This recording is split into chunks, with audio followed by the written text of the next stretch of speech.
Проспект Мира весь в красном, лозунги и флаги в честь 97-й годовщины Октябрьской революции. Коммунисты в руках с портретом советского вождя Ленина. Праздничная колонна демонстрантов идет с флагами. На транспарантах красуются призывы «Да здравствует Великий Октябрь». Шествие превратилось в общегородской митинг. Я ребенок того времени, когда была и пионерия, когда были октябрята.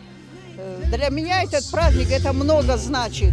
Это советский праздник. После царствования Николая II у власти было временное правительство. Но его свергли, и править стали большевики во главе с Владимиром Лениным. Вождь пролетариата лично разработал план восстания Петрограда. На сегодняшний день не существует единой оценки событий 17 года. Кто-то убежден, что переворот стал национальной катастрофой и привел к жертвам. Другие признают революцию уникальным опытом построения общества, социальной справедливости. После февральской революции у нас была разрушена армия,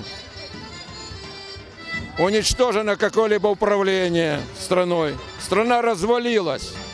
И вот большевики ее собрали. Не большевики разрушили, я хочу это подчеркнуть, они ее собрали. В принципе, в границах Российской империи. А после Великой Отечественной войны еще и восстановили то, что было утрачено царским режимом.